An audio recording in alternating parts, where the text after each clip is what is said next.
Creating a positive classroom climate is a good way to ensure that learning will occur in your classroom. There are four different aspects of the classroom climate. There's physical space, intellectual, social, and emotional. And these are all things I will be discussing throughout this presentation. Um, I based mine off of like a K3 age classroom, so keep that in mind throughout this presentation. The first aspect we'll talk about is physical space. And I think right off the bat, the most important thing is to set clear expectations of safe behavior in the classroom. Some things you might go over are no running in the classroom. One I like is four on the floor, which talks about students keeping the four legs of their chair on the floor instead of tipping back or tipping forward, just because that could be very dangerous. Going hand in that, making sure students push in their chairs, just so students don't trip over them, and just to maximize the amount of space in your classroom. Those are just a few examples. Obviously, there's several more you could talk about with your students. As far as tables or desks, I prefer tables. I like that it has a collaboration piece to that, and I think it's just more realistic. It takes up less space, it's easier to work with, which is something I like. A big thing now that teachers are talking about is alternate seating instead of just the typical chair. Even just adding a cushion that children can sit on, replacing a chair with a beanbag or an exercise ball, a tea chair, or even taking the chair away and allowing the student to stand at a higher table and do their work. I like cubbies. I think that's a great way to organize your classroom, um, and just keep all the resources in one spot. The student knows exactly where to go to get their textbook, their notebook, their folders, whatever it may be that they need, they can go to right away in their cubby, um, and keep that organized that way. Throughout the year, I think it's very important to change the seating chart often.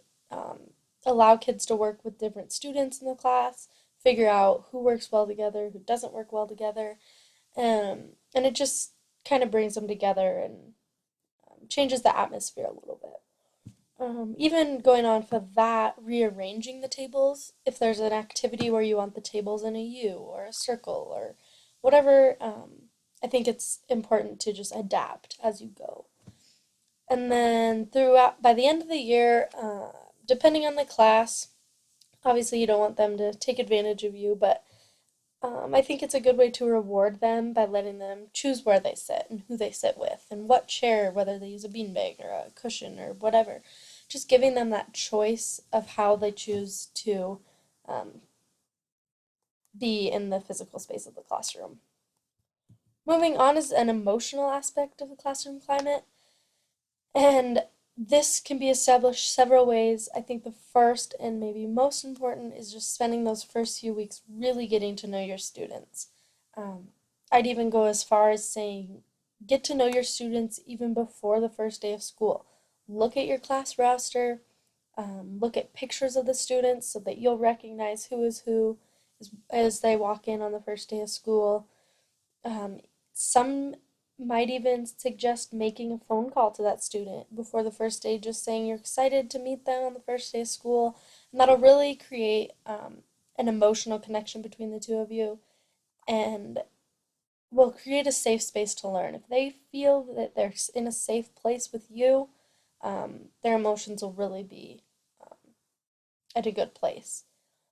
And kind of going off of that safe space, just encourage students that it's okay to take risks and it's even better to make mistakes. And they learn from their mistakes, and even you as the teacher do make mistakes. And just encouraging that. And if they know they have a safe space, they'll feel comfortable doing that. Another emotional aspect is teaching appropriate ways to solve conflict between peers. That is so huge, even if it's a simple so and so cut in front of me in the line. Teaching students how they can solve that conflict without you getting involved. Using I statements, expressing how it made them feel, what they'll do next time. Just teaching those um, effective strategies to solve that conflict. Getting parents involved in the classroom is another emotional thing that I am interested in. I think the familiarity of having a mom or a dad or a grandma or any anyone that's familiar to them and will help create that safe space to learn, I think will really benefit the student and the parent so they can get involved as well.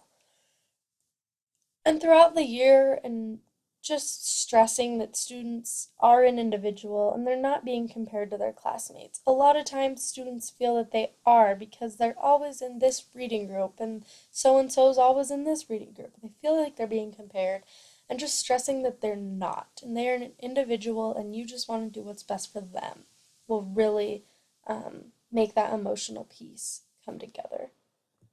Moving on to the social aspect. This is a huge one in my opinion, and while emotional aspect we talked about you getting to know the students, but from a social point, it's so important for the students to get to know each other.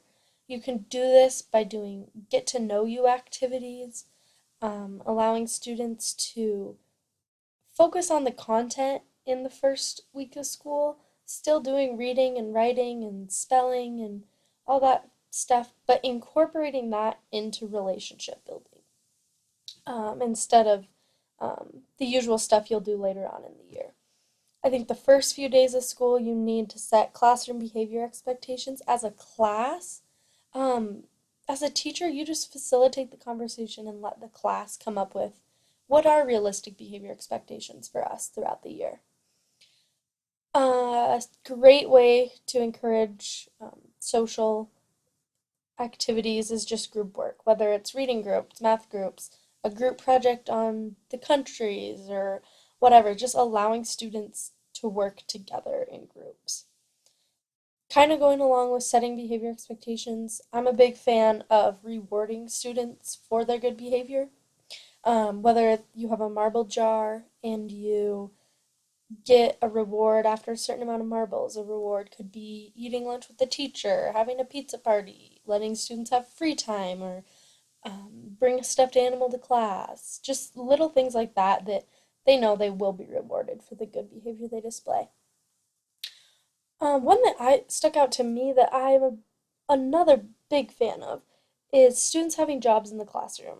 I can still remember what it was like to be in charge of taking the lunch basket down to the lunchroom or taking library books back, being the line leader, the door holder, all those different things really made you feel like you had a place. And in addition to that, a lot of the jobs teachers have in their classroom allow students to work together, where two people pass out papers or two people take the lunch basket down. Just things like that just allows students to work together for a common thing. The last aspect is intellectual, and the first and most important thing you need to do, just like along with all of these, is set clear expectations for student work. What do you want their homework to look like? What do you want their work to look like while they're in the classroom? Just set very clear expectations from what you expect for your students. And a good way to do this is by modeling the I do, we do, you do. By doing this, you show students exactly what you expect, and they'll know, since you modeled it, they'll know how you expect them to do it. Obviously, differentiation is a huge part of the intellectual climate. You must acknowledge the diverse learners you have in your classroom and adapt your lessons to those needs, whether it's accommodating for a lower student or challenging a higher student. You have to differentiate in your lessons. And a good way to do that is incorporating the aspects of different learning styles into your teaching, acknowledging that there are visual, auditory, kinesthetic, musical, interpersonal, intrapersonal, just all those different learning styles. Try to bring those into your lessons throughout the year. And a simple one, but I think really effective, is just having a visual outline of what the day is going to look like for the students. It gives them a way to relax and not worry, what are we doing next? What are we doing next? They can just look at the board and see what they have in place for the day. And in addition to that, I think having the student learning targets up on the board visible for them as well, so they can realize what they are doing, what they are focusing on that day, will make it feel important to them. So throughout this time, we talked a lot about the beginning of the year and throughout the year. But by the end of the year, some of the things I want my students to understand from an intellectual standpoint, I hope students will take responsibility for their own learner. I will be able to motivate them enough that they feel independent and can work on their own and they're eager to learn. I want them to want to learn. So that's an intellectual goal I'll have for them by the end of the year. Social, socially by the end of the year, I hope strong relationships and friendships will be formed. And they'll take those friendships and relationships on to the next grade and those friendships will last, um, hopefully forever. From an emotional standpoint, I want students just to feel comfortable by the end of the year. I want them all to feel comfortable and safe to express their emotions and share their feelings. Just creating this classroom climate using all four of these aspects and really letting the student know that they are in a safe environment to learn. And that is what I envision my classroom climate looking